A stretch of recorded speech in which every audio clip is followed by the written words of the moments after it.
The stock of listings is already 14% down from the peak at the end of last year. And history shows that when sales go up, and they're rising now, the stock of listings goes down.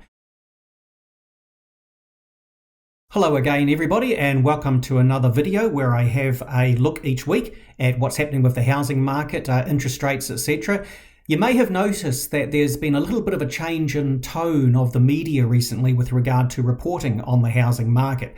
We've had over a year and a half of a great focus on house prices falling away, how low are they going to go, all that sort of thing. Whereas just in the past few days, we've seen increased discussion about numbers showing up at open homes. There was even something about traffic jams in Wellington in one suburb over the weekend with lots of people queuing up to have a look at a place there. Things are shifting. And this is something I've been highlighting really strongly in my commentary over the past 6 months. We can see from the surveys I do, especially of mortgage advisors and real estate agents, that in February, the first home buyers came back into the market. The investors, not so. Owner-occupiers doing a buy-sell or sell-buy, not really so much as yet.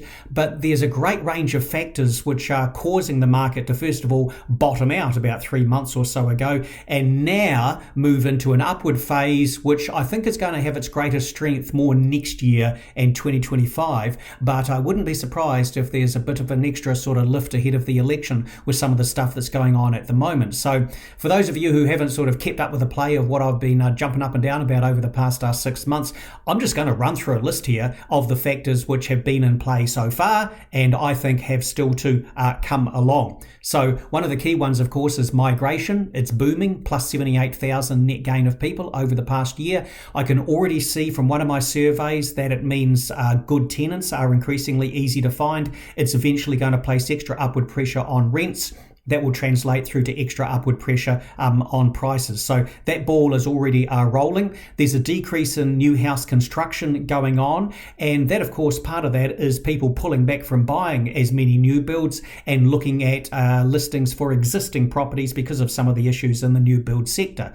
The listings themselves, so third factor here, are falling nationwide. The stock of listings is already 14% down from the peak at the end of last year. And history shows that when sales go up, and they're rising now, the stock of listings goes down because more buyers step forward than vendors step forward. And not many vendors are going to step forward because the labour market is still strong. The unemployment rate will go up over the next 12 to 18 months, but not by all that much. So in some regards, that's the fourth factor in there.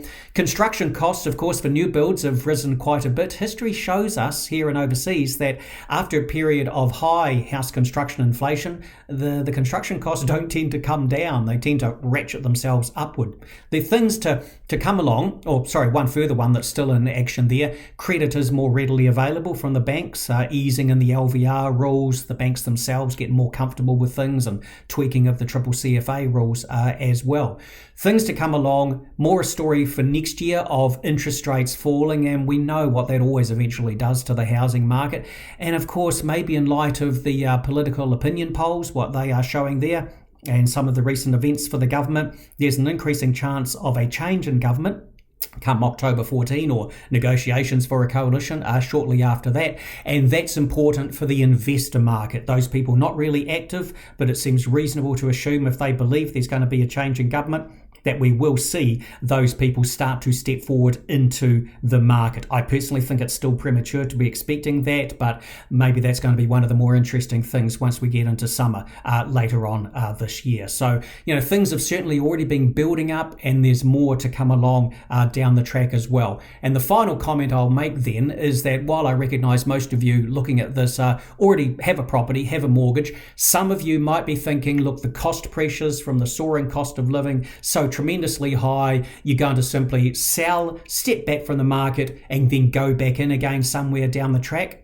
The chances are something like 99% that if you sell now, look to go back into the market in 12, 24, 36 months time, the prices will be higher than they are now. So all I can say is have a look through various people's recommendations on where you can make cost savings in your budget out there. Maybe forego that annual holiday or the holiday overseas where most of us are increasingly taking, and just get yourself through this period and try your best not to be weeded out as we now emerge from the bottom of the house price cycle. So good luck out there to the many people who are unfortunately finding themselves in a bit of cash flow strain at the moment. All the best.